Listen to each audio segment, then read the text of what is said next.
Wherever I am in the world beer hunting, I always try to be home for the Great British Beer Festival.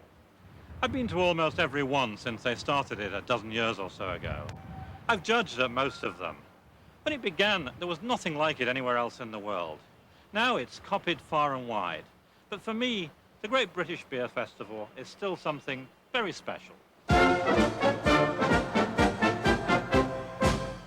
Most of the world's beer festivals serve only one or two different brews, or perhaps half a dozen at the most.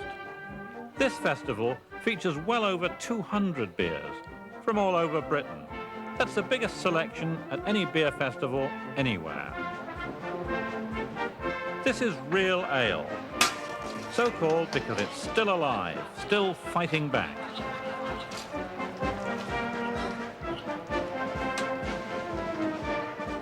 These beers left the brewery unfinished so that they could reach their final maturity in the cask, like wine does in the bottle. Today, a panel of experts will judge the best of these brews, and over the next 5 days, tens of thousands of everyday drinkers will have the chance to judge for themselves. You don't have to be a connoisseur to understand why these beers are so celebrated. All you need is a few taste buds. If you're British, you might also have a splash of national pride in a product that's unique to this country, a part of your heritage, British cask-conditioned ale. There are no lagers here. All of the beers are made with ale yeasts. Most of them are bitters, but there are also malts, porters, stouts, and barley wines.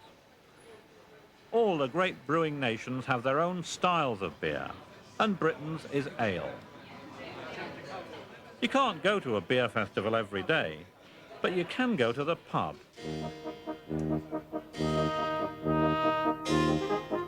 You simply can't have real ale without real pubs. And there's a lot more to a real pub than a few oak beams. Morning. What can I do for you? I'll have a pint of Bass. A good pub is more than just a pint of ale. It's the last part of the ale production process. And when the ale emerges from this pump, it should finally have reached its point of perfection. Thanks. There you go.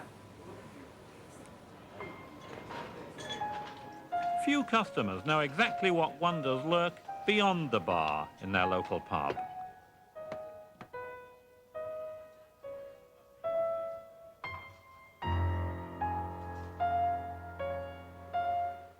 This is beer under intensive care. In the cellar of a good pub, the beer is nursed along, its condition checked, its temperature monitored by men of skill and devotion. Nice and cool in here. What's the temperature in here? We keep the cellar at about 54 Fahrenheit, 12 centigrade. And the beers are at a variety of different ages, I suppose, too, are they? Yes, they are. We have... What about these ones here? What age are they? How long have they been in the cellar? They've been in the cellar only 36 hours. In fact, they were racked on the 24th of July, as you can see. So what sort of condition would that beer be in now, do you think? That's in extremely high condition. In fact, it's ready for soft pegging. Let's have a look at it. Soft peg it for me. Let's see what happens. A secondary fermentation has to take place in the cask before real ale reaches maturity. This produces CO2, some of which has to be released. At a certain point, we make a decision about when we should seal up the cask, preserving and conserving as much CO2 in the beer as possible. And you do that by putting a non-porous peg in? Yes. So you're alternating between soft pegs and hard pegs? That's right. The craft of cellaring beer has its own paraphernalia and its own language. The skilled deployment of spiles and shives brings a beer to perfection. It usually takes a matter of days, but occasionally it goes on for weeks. During that time, the beer loses the roughness of youth, rounds out, becomes fuller in flavour and balanced in carbonation. That looks pretty lively. It always amuses me that people say that English ale is flat, and self-evidently it's not flat. It's also not gassy either. I mean, what are you looking for to ensure that you do have the right level of natural carbonation? Well, we're looking for a profusion of tiny bubbles which are persistent. You can see them just below the meniscus, underneath the head here. And the speed with which they fall and rise to the surface is a good indication of the right level of condition in the beer. And that's after 18 days. What else has happened during those 18 days to this beer?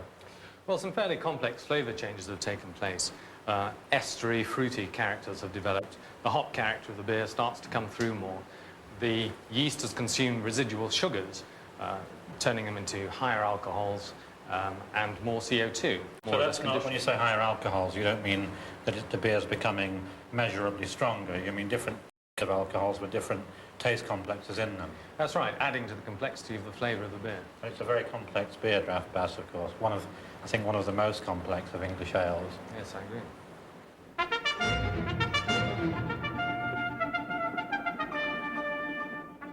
Draft Bass is the best known of all British ales. It's made in Burton-on-Trent, Britain's biggest brewing centre.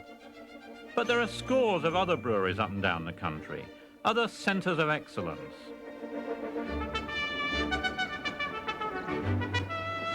No style of beer varies as much from one brewery to another as British ale. That variety is one of its great attractions, but it depends upon the survival of independent local breweries. Breweries like Bateman's in Lincolnshire.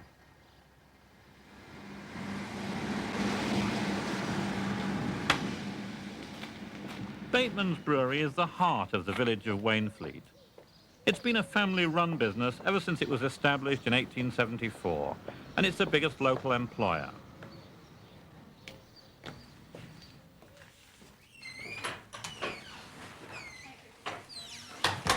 Michael, hello. Hello, George. Good How to are see you. Good to see you Yes. too. Welcome to the brewing centre of Wainfleet, can I Hi. say? The present managing director, George Bateman. Mr. George, the grandson of the founder. The bulk of Bateman's production is cask-conditioned draft beer, and they'll have several brews entered in the Great British Beer Festival. The Bateman's Brewery exemplifies the techniques and skills involved in producing a classic English ale. That's a nice old mash tun. Their head brewer is Martin Collymore. No, it's about 100 years old. It's made out of cast iron. In a big brewery, the taste of the beer and the way they make it is often determined by the marketing men or the accountants. Bateman's is small enough to work in its own way and trust the judgment of the head brewer. This is an 80-barrel work kettle. How much? 80 barrels. How often do you brew? We'll do either 1 or 2 brews a day, depending on how busy we are. And do you brew every day, or do you have one day set aside for cleaning? We try to keep Mondays for cleaning, but that's not always possible, and then we'll clean on a Friday evening. Right, right. I love the dome shape of it. I mean, I know all brew kettles are sort of dome shaped, but this one looks like it was designed by Jacques Cousteau or something, doesn't it? It's sort of like a bathysphere almost. Yes, straight out of Jules Verne, it was once described to me by one visitor coming around the brewery. Jacques Cousteau or Jules Verne, take a choice. Dry hopping is a characteristic refinement in English ale production. An extra dose of hops is added after the boil to enhance the bouquet of the finished product. Bateman's put their extra hops in the hop strainer, which is known in the trade as the hop back. This is one of several variations of the technique. That's right. It provides a more consistent hop character. If you dry hop in the cask, you can have inconsistencies due to the time that the hops are in contact with the beer. Here it's done at a high temperature. Obviously it's just been boiled out of the copper, and so it's a much quicker process and less time for inconsistencies to get through to the final beer. At the end of the day, we're trying to produce a consistent product. As the hops brew out of the kettle comes into this vessel and then strains through the hops. What is it picking up from the hops? It's picking up bitterness, which is the flavour compound, and it's also picking up aroma compounds, which give the beer its traditional distinctive smell. In dry hopping, a lot of British brewers would use maybe varieties like Fuggles or Styrians or Goldings. You use only Goldings. Why do you choose to do all of your dry hopping with that one variety? Goldings has been used for bittering and as an aroma hop in English ales for over 100 years. Its only main rival is the Fuggle hop, and I personally feel that the Fuggle hop gives a more flowery aroma and the Goldings gives a better quality hop aroma to the beer. Well, perhaps a greater depth of aroma. Probably not. I don't think greater depth. It's just a different one. If you ask 100 different brewers about aroma and hops, you'll get 100 different answers. And it's just that this is my way of doing it. How long has this batch been fermenting? This has got a nice cauliflower head developing, so this is about 24 hours old. Oh, right. You get the rocky head first. Yes, that's And then right. the cauliflower head, is that it? Yes. The first time beer displays a head is during its primary fermentation. The head is caused by the development of CO2 during the 7-day brew spends in the fermentation tank. This has just been skimmed and is in fact ready for racking now. The fermentation of ales is brought about by a variety of yeast that rises to the top of the tank. About 1 or 2 centimetres. These top fermenting yeasts not only create CO2 and alcohol, they also release the fruity flavours that characterise all ales. And is this one of the batches that'll go to the Great British Beer Festival? That's impossible to tell, really. We don't have a special brew for festivals. We, in fact, will take a cask out of storage. So whatever's being made at the time will... Whatever is being made at the time goes forward, yeah.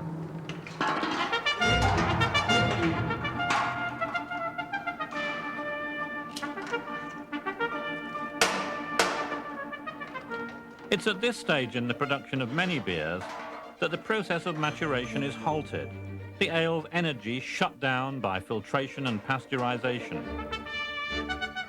The result is the stable but lifeless liquid known in Britain as keg beer. Here, the yeasts are still active in the ale, and the secondary fermentation is beginning.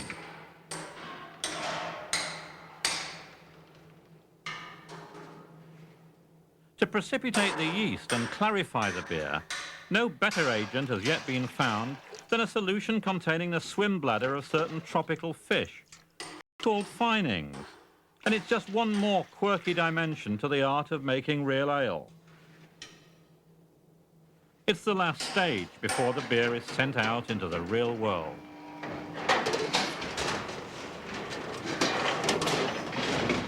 A brewer with his beers can be like a mother with her children. Some head brewers secretly wish that their beer never had to leave the brewery. It's delicate. Should it be travelling? How will it fare in the outside world? Will people treat it properly and look after it properly? And that's especially true with cask-conditioned ales, because they leave the brewery before they're really ready.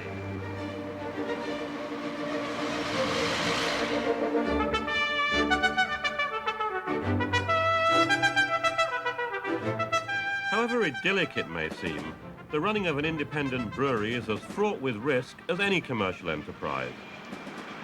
Not long ago, the very existence of Bateman's Good Honest Ales was threatened by a bitter family and commercial dispute. Mr. George's brother and sister decided they wanted to cash in their shares in the brewery.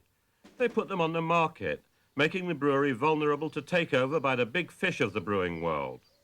The danger was that a big brewer would close down the brewery itself and use the associated pubs to sell its own beer. To keep the brewery out of their clutches, Mr. George would have to raise a substantial sum of money, somehow.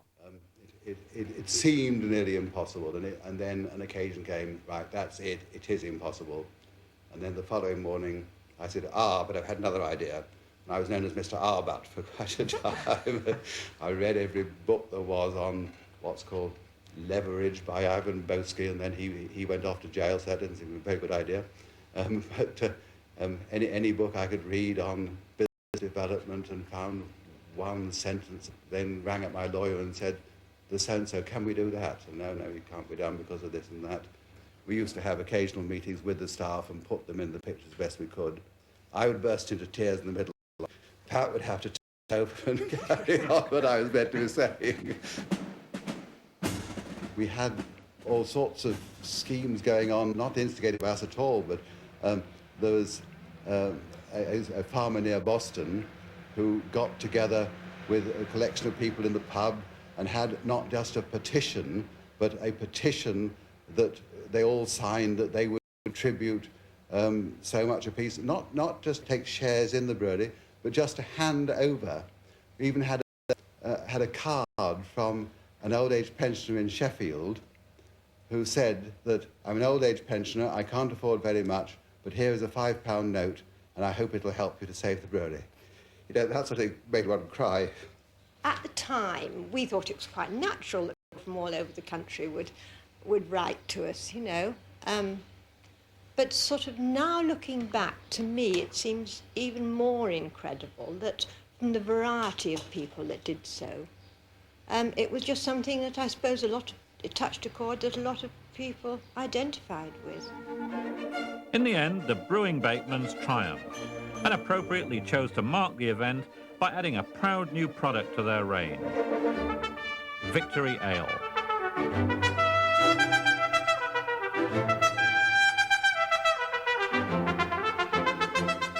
The Batemans had to borrow heavily, but now business is thriving. They've acquired new pubs, taken on more staff, they've even expanded their market. We are exporting now to America, Canada and France. I'm going over to Australia to look at the Australian market and then coming back via Vancouver in a couple of weeks' time. We've had interest really nowadays from all over the world, but we're taking it step by step rather than doing it all in one go.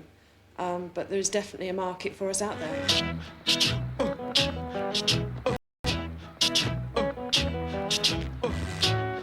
Although it's heartening to think of Bateman's Good Honest Ale staking a claim in the international market, most will still be consumed within a few miles of the brewery. A network of local pubs.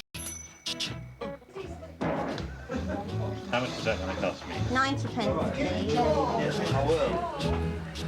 She understands you because her French teacher is Irish. No, not it. Her sister's French teacher was Irish.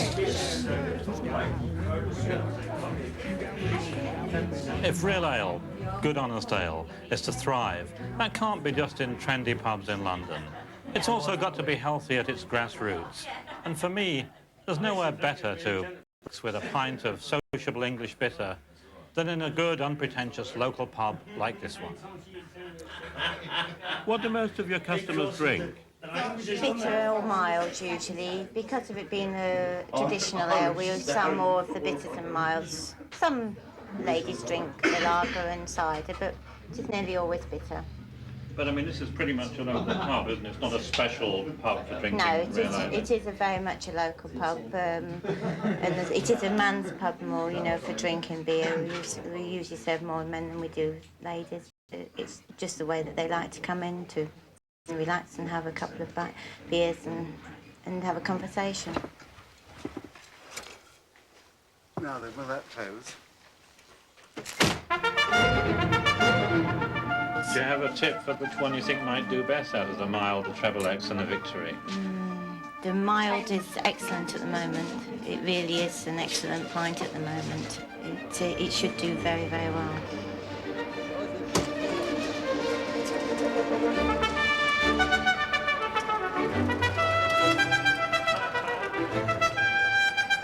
How are you this morning? How did the beer do? It survived the journey, Yes, okay? it seems to have survived. I think we're needed through this way.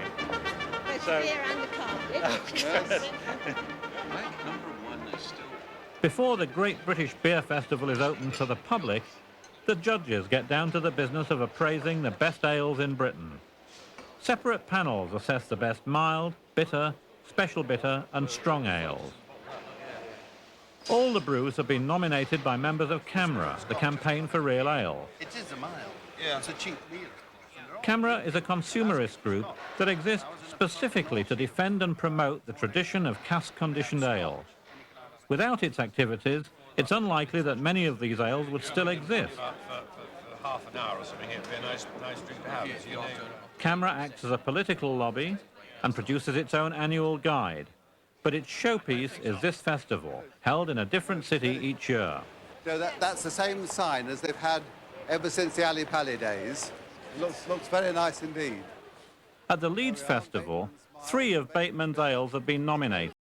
Bateman's Mild, Triple X, which is a special bitter, and Victory Ale. On the first year that Covent Garden ceased to be the fruit market.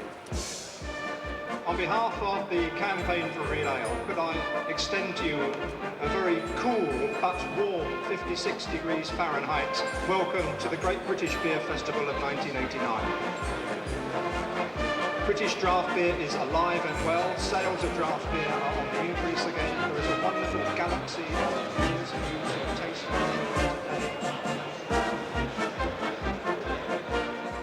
Once the category winners have been selected, a special panel tries to decide which brew should be acclaimed as the champion beer of Britain. We're basically marking for taste, then if you go back and make a value decision. You're marking for taste, but you're also marking for the balance of it. Enjoy the aroma as much as I enjoyed the other bits. These are good drinks. We're going to drink more evening. The brew factor is coming through. Yeah, that possibly is how I should score it, probably. It's a nice aroma. It's a difficult job, comparing products as different as a mild and a strong ale. But the panel tackle it with mathematical rigour. Simon.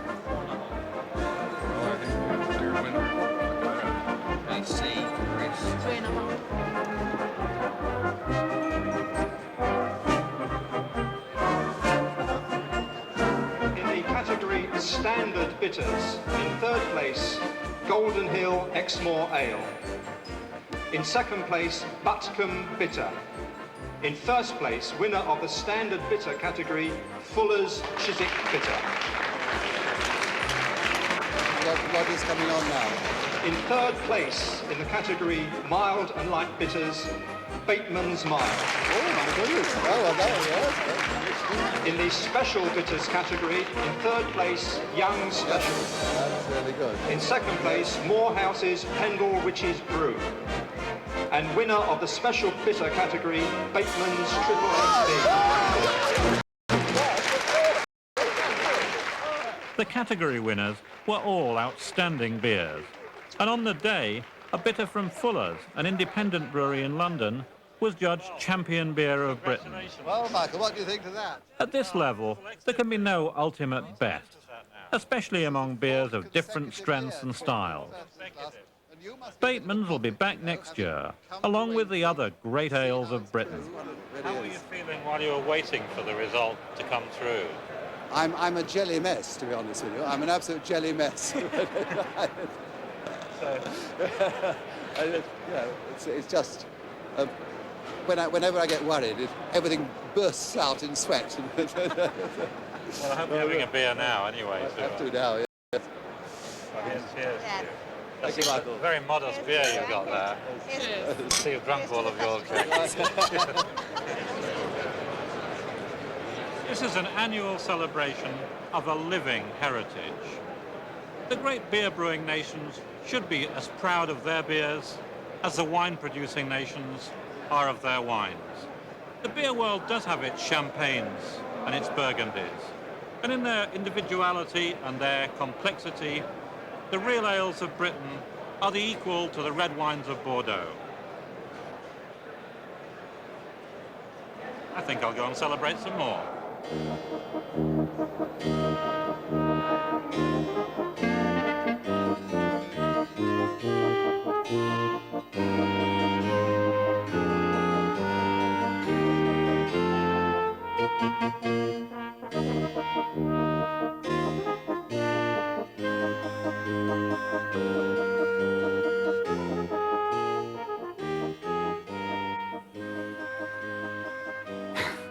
In these lagering tanks, this is too much, isn't it?